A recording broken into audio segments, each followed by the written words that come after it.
Hello, আজকে আমরা আলোচনা করব একটা পিপিটি সম্পর্কে, যার টপিক হচ্ছে information processing approach to memory.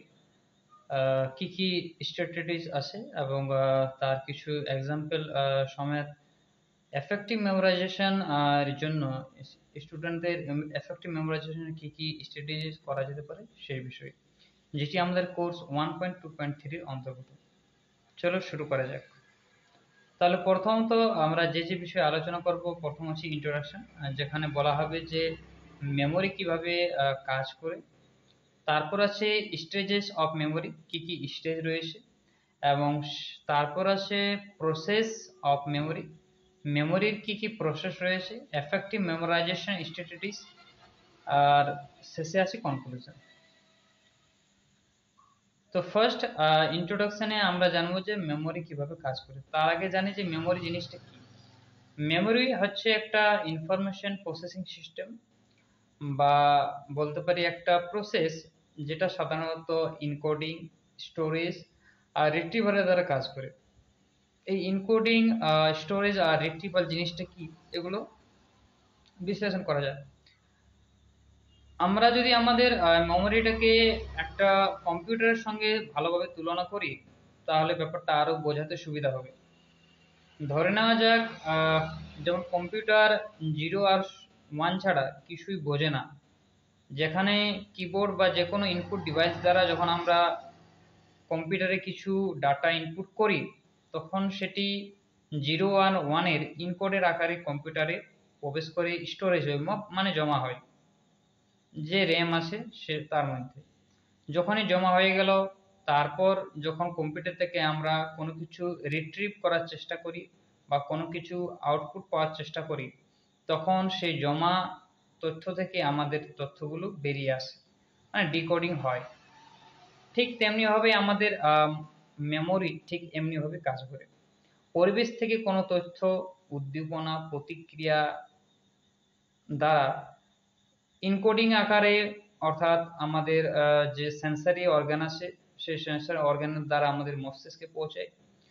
সেখানে সেটি স্টোরেজ হয়। স্টোরেজ আমরা জানবো পরবর্তীকালে যে তিন রকম স্টোরেজ আছে আমাদের: সেন্সরি মেমোরি, তারপর হচ্ছে শর্ট টার্ম মেমোরি আর লং টার্ম মেমোরি। তার মধ্যে জমা হয় এবং তার উপরে ডিপেন্ড করে যে ওই যে তথ্যটা সেটা কতকালের জন্য স্থায়ীকাল থাকবে আমাদের মেমোরির মধ্যে। তারপর যখন সেটা মেমোরিতে জমা হয়ে গেল, পরবর্তীকালে আমাদের নিজেদের ব্যবহারের জন্য সেটিকে আমরা রিট্রিভ করতে পারি, মানে ব্যবহার করতে পারি। তাহলে এই জিনিসগুলো দ্বারাই আমাদের মেমোরিটা ভালোভাবে কাজ করে।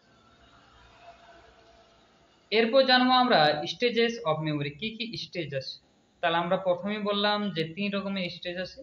একটা হচ্ছে সেন্সরি মেমোরি, সেকেন্ড হচ্ছে শর্ট টার্ম মেমোরি, আর থার্ড হচ্ছে long term memory. Sensory memory মানে হচ্ছে যে আমরা কোনো কিছু যখন পরিবেশ থেকে অ্যাটেনশন দ্বারা বা পারসেপশন দ্বারা কোনো কিছু যখন প্রত্যক্ষণ বা মনোযোগ সহকারে কোনো কিছু যখন শুনি বা দেখি বা টেস্ট নিই, অর্থাৎ যে উদ্দীপনাগুলো আছে সেন্সরি অর্গানের দ্বারা যখন আমাদের মস্তিষ্ক পৌঁছায়, সেইটাই হচ্ছে আমাদের সেন্সরি মেমোরি। সেন্সরি মেমোরির স্থায়িত্ব খুবই অল্প মাত্রায় থাকে। ভিজুয়ালের ক্ষেত্রে 1 থেকে 1.5 সেকেন্ডের মতো বা হাফ সেকেন্ডের মতো। আর যেগুলো আমরা শুনতে পাই সেগুলো 3 থেকে 4 সেকেন্ড, মানে খুব অল্প মাত্রায় থাকে।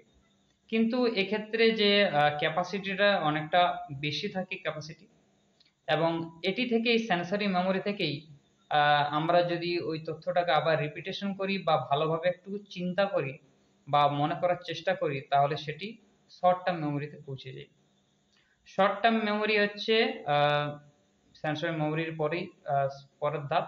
শর্ট টার্ম মেমোরির কথা মানে বুঝতে পারছি এখানেও যে আমাদের তথ্যটা আসবে, যে ডেটাটা বা ইনফরমেশনটা আসবে, সেটা খুব অল্প মাত্রায় 20 থেকে 30 সেকেন্ডের মধ্যে থাকবে, এবং যে ক্যাপাসিটিটা সেটা খুব অল্প মাত্রায় থাকবে। শর্ট টার্ম মেমোরিতে যখন সেটি চলে আসে, তারপর সেটা ঠিক হয় যে সেটা লং টার্ম মেমোরিতে যাবে না সেটি ফরগটেন হবে। যদি পাওয়া বিষয়টা বা পাওয়া তথ্যটা যদি আমাদের রিলেটেড হয়, মানে লাইফের সাথে, বা আমরা সেটাকে যদি ইলাবোরেটিভলি রিহার্সাল করি, বা আমাদের গভীরভাবে আমাদের যদি মনে প্রভাব ফেলে, তাহলে সেটা লং টার্ম মেমোরিতে চলে যেতে পারে। আবার যখন আমরা কোনো তথ্যকে যখন আমরা রিট্রিভ করি, সেটা আসলে লং টার্ম মেমোরি থেকেই হয়। তাহলে এরপর আমরা জানবো যে প্রসেস অফ মেমোরি, যে কি কি আমাদের প্রসেস আছে। এই বিষয়ে আটকিনসন আর সিফরিন একটা আমাদের মডেল তৈরি করেছেন, সেই মডেলটা নিচে দেওয়া আছে। স্ক্রিনে আমরা দেখতে পাচ্ছি যে প্রথমত এনভায়রনমেন্টাল ইনপুটের দ্বারা, অর্থাৎ সেন্সরি ইনপুট যেমন সাইট, সাউন্ড, টেস্ট, স্মেল, যে কোনো ওই উদ্দীপনা দ্বারা প্রথমত তথ্যটা সেন্সরি মেমোরিতে প্রবেশ করছে। সেন্সরি মেমোরি দিয়ে যদি সেটা আমাদের অ্যাটেনশন দেওয়া হয়, তাহলে সেটা শর্ট টার্ম মেমোরিতে যাবে। যদি অ্যাটেনশন না দেওয়া হয়, তাহলে সেটি ফরগটেন হয়ে যাবে। অ্যাটেনশন যদি দিই এবং সেটাকে যদি মেনটেনেন্স করি, মানে যদি আমরা রিহার্সাল করি, তাহলে সেটা শর্ট টার্ম মেমোরিতেই থাকবে। যদি আমরা শর্ট টার্ম মেমোরি মেনটেন্স যদি ভালোভাবে যদি না করতে পারি, তাহলে সেটা ফরগটেন হয়ে যাবে বা ডিকে হয়ে যাবে। তারপর শর্ট টার্ম মেমোরি থেকে সেটি লং টার্ম মেমোরিতে যাবে যদি আমরা সেটাকে ইলাবোরেটরি রিহার্সাল করি। ইলাবোরেটিভ রিহার্সাল মানেটা কি? ইলাবোরেটিভ রিহার্সাল হচ্ছে যে কোনো বিষয়কে, পূর্বের কোনো শেখা বিষয়কে যখন আমরা যুক্তি দিয়ে বা অর্থ বুঝে আমরা যখন রিহার্সালটা করি, যেটা আমরা পরবর্তীকালে দেখবো কি কি এক্সাম্পল আছে, তাহলে সেটা লং টার্ম মেমোরিতে যায় এবং লং টার্ম মেমোরি থেকেই আমরা রিট্রিভটা করতে পারি। কিন্তু রিট্রিভটা আসলে লং টার্ম মেমোরি থেকে ডাইরেক্ট হয়নি। লং টার্ম মেমোরি থেকে রিট্রিভটা প্রথমে শর্ট টার্ম মেমোরিতে আসে এবং তারপরে আমাদের রিট্রিভ করা যায়। যেমন আমরা পরীক্ষার সময় যখন আমরা খাতায় প্রশ্নের উত্তর দিই, তখন আমাদের সেটাকে মনে করি। লং টার্ম মেমোরি আরেকটা বিষয় আছে যে এখানে যে রিট্রিভ, সেটা দুটি বিষয় থাকে, একটা আছে রিকল, একটা রিকগনিশন। রিকল মানে ডাইরেক্ট আমরা মস্তিষ্ক থেকে বা মেমোরি থেকে আমরা তথ্যটা নিই, আর রিকগনিশন মানে হচ্ছে পূর্বে আমরা শিখেছি, সেটাকে আমরা চেনার দ্বারা বা পরিচিতি লাভের দ্বারা সেটাকে বুঝতে পারি বা সেটাকে রিট্রিভ করতে পারি। তাহলে এই যে model, multi store model Atkinson আর সিফরিনের, এটা আমরা এখন দেখতে পেলাম। এরপর আমরা আলোচনা করব যে এফেক্টিভ মেমোরাইজেশন স্ট্র্যাটেজিস, যে কি কি এফেক্টিভ মেমোরাইজেশন স্ট্র্যাটেজিস আছে সে সম্বন্ধে। প্রথম হচ্ছে চাঙ্কিং, অর্থাৎ কোনো বড় যে ডাটা, সেই বড় ডাটাকে আমরা যখন মনে করার চেষ্টা করি বা বড় তথ্যকে মনে করার চেষ্টা করি, সেটা মনে হয় না। যদি আমরা সেটিকে খণ্ড খণ্ডে ভাগ করে মনে করার চেষ্টা করি, তাহলে সেটি সহজেই মনে থাকে। যেমন এখানে একটা ছবিতে দেখা আছে যে 081127882, এই যে পুরো যে হোল যে নাম্বারটা আছে, এটিকে আমরা একভাবে বা একবারে মনে রাখার চেষ্টা করলেও সেটা কষ্টকর হবে। কিন্তু যদি সেটিকে আমরা তিনটি ভাবে যদি ভাগ করে শিখি, তাহলে সেটি খুবই আহ, চাপের বলে মনে হবে না, মানে তাড়াতাড়ি মনে রাখা যেতে পারে। বা এই ক্ষেত্রে এরকম আমরা মোবাইল নম্বর দেখতে পারি, মোবাইল নম্বর স্যাম যদি আমরা খন্ড খন্ডে ভেঙে মনে রাখার চেষ্টা করি, তাহলে সেটি মনে রাখতে পারবে। এবং এটি আমাদের স্টুডেন্টদের মধ্যে বলা যেতে পারে এবং তাদেরকে বলা যেতে পারে যে কি কিভাবে আমরা এই মনে রাখার যে ক্যাপাসিটি, সেটাকে আমরা মনে রাখতে পারি না বৃদ্ধি করতে পারি। পরে আছে রিহার্সাল। কোনো কিছু কি আমরা যদি রিহার্স করি, মানে বারবার রিপিটেশন করি, বারবার প্র্যাকটিস করি, তাহলে সেটি আমাদের মনে থাকে। যেমন আমরা কোনো কিছু যখন পারফর্ম করি কোনো স্টেজে, তার আগে আমরা বারবার রিপিটেশন করি, বারবার রিহার্সাল করি, যাতে সেটিকে আমরা তাড়াতাড়ি সে সময় আমাদের কি হয়, মনে আসে। তাহলে এই রিহার্সালের দ্বারাই আমাদের সেটিকে কি চলে যায়, মেমোরাইজেশনে চলে আসে। তারপর আছে ক্রিয়েট নেমোনিক। এমন কতগুলো জিনিস আছে যেগুলো আমরা ভালোভাবে মনে করার চেষ্টা করলেও পারি না বা ভুলে যাই, সেগুলোকে আমরা নেমোনিকের দ্বারা, কতগুলো অ্যাব্রিভিয়েশনের দ্বারা আমরা মনে রাখতে পারি ছোট ছোট। যেমন আমাদের অঙ্কের ক্ষেত্রে অর্ডার অফ যে অপারেশন আছে, তার ক্ষেত্রে একটা রুল আছে আমাদের, যেটা হচ্ছে BODMAS, BODMAS, যেটা আমরা ছবিতে দেখতে পাচ্ছি, সেটা আমরা মনে করার চেষ্টা করতে পারি। আবার অনেকগুলো রুল আছে, যেমন ট্যানজেন্টে বা ত্রিকোণমিতির ক্ষেত্রেও আছে, সেগুলো আমরা স্টুডেন্টদের বলতে পারি। যেমন B for bracket, O for of, যেগুলো আমরা স্বাভাবিকভাবেই ক্লাস 6 থেকে 7-এর ক্লাসে দেখতে পাই তাদের বইয়ে, মানে ম্যাথমেটিক্সের বই। মাল্টিপ্লিকেশন, এডিশন, সাবট্রাকশন, এগুলো। তাহলে নেমোনিকের দ্বারাও এই মেমোরাইজেশনটাকে বৃদ্ধি করা যেতে পারে। তারপর আছে ইনকর্পোরেট ভিজুয়াল। যদি আমরা বাচ্চাদেরকে কোনো কিছু ছবি দেখাই, তাহলে সেটি তাদের মনে থাকবে। যেমন পিথাগোরাসের উপপাদ্য যদি মুখে বলা হয় তাহলে তারা ভালোভাবে সেটিকে মনে রাখতে বা বুঝতে তাদের অসুবিধা হতে পারে। যদি রিয়েল ভাবে তাদেরকে ফিল্ডে কাজটা করানো যায়, যে দুদিকে দুটো রাস্তা করে তারপর একটা লম্বা লম্বা মানে 90 ডিগ্রি করার পর একটা হাইপোটেনিয়াস ভাবে একটা রাস্তা তৈরি করা হলো এবং মেপে তাদেরকে বোঝানো হলো যে এটা, বা আমরা একটা অনেকগুলো মডেল দেখেছি যে জলের সাহায্যে মাপা হয়, যে বর্গক্ষেত্র বেসের দিকে একটা বর্গক্ষেত্র, হাইটের দিকে একটা বর্গক্ষেত্র, আর হাইপোটেনিয়াস দিকে একটা বর্গক্ষেত্র।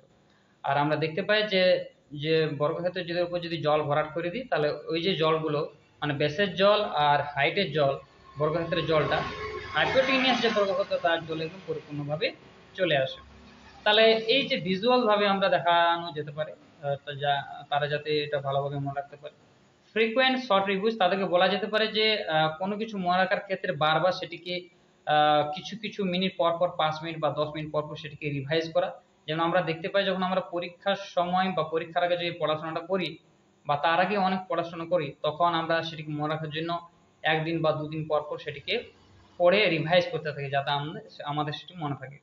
তারপর আছে connection new to old information. আমরা যদি নতুন তথ্যকে যদি আমরা পুরনো তথ্যের সাথে যদি আমরা রিলেট করি বা কানেকশনটা খুঁজে পাই, তাহলে আমার মনে হয় যে বাচ্চাদের সেটা আরো ভালোভাবে মনে থাকবে। যেমন হচ্ছে যে আমরা যখন ইয়ে পড়াই, A square minus B square is equal to A plus B into A minus B, এটা যদি আমরা ডাইরেক্ট যদি আমি বাচ্চাদের বলে দিই তাহলে সেটা তারা বুঝতে পারবে না। যদি আমরা তাদেরকে যদি ওই বর্গক্ষেত্রের ইয়েটা জিওমেট্রিক শেপটা যদি বুঝিয়ে দিই তাহলে তারা মনে থাকতে পারে। ইলাবোরেটিভ রিহার্সাল, যে ভালোভাবে রিহার্সাল প্রকৃতি বা অর্থ বুঝে, যেমন আমরা আম, ওই এ স্কোয়ার মাইনাস বি স্কোয়ার যেটা বললাম সেটাই, যে আমরা ভালোভাবে বর্গক্ষেত্রের ব্যাপারটা বুঝিয়ে দিন তাহলে সেটা ভালোভাবে তারা বুঝতে পারবে। আর কানেকশন নিউ টু ওল্ড অপারেশনে ওইটা হবে যে এডিশনাল মাল্টিপ্লিকেশন আছে, যদি কেন ভাবে যে এডিশনাল মাল্টিপ্লিকেশন কেমন ভাবে একে অপরের সাথে সম্পর্ক যুক্ত আছে সেটা যদি বুঝি তাহলে সেটা তারা বুঝতে পারবে। যেটা আমরা ছবিতে দেখা পাচ্ছি 6 × 2 এরকম 6টা বলক নেওয়া আছে দুটো ঘরের, তাহলে কিভাবে যোগটা গুণের আকারে প্রকাশ করা যায় সেটা বুঝতে পারবে। তা এগুলো হলো কনক্লুশনে চলে আসলাম যে আমরা এখানে বুঝতে পারলাম যে ইনফরমেশন, যে প্রসেসিং অ্যাপ্রোচ মেমোরিতে ইনকোডিং স্টোরিং আর রিট্রিভিং ইনফরমেশন দ্বারা হয়ে থাকে, এবং কিছু কিছু স্ট্র্যাটেজিজ আছে যেগুলো আমরা দ্বারা আমাদের যে মেমোরাইজেশনটা বাচ্চাদের সেটাকে আমরা বৃদ্ধি করতে পারি, যে রিহার্সাল যেগুলো দেখলাম চাঙ্কিং, মেমোনিক্স আর এলাবোরেশন ভিজুয়াল, এইগুলো দ্বারা আমরা বৃদ্ধি করতে পারি, যেটা আমাদের টিচিং লাইনে খুব হেল্পফুল হবে। এখানে তাহলে আমার পিপিটি সমাপ্ত। Thank you.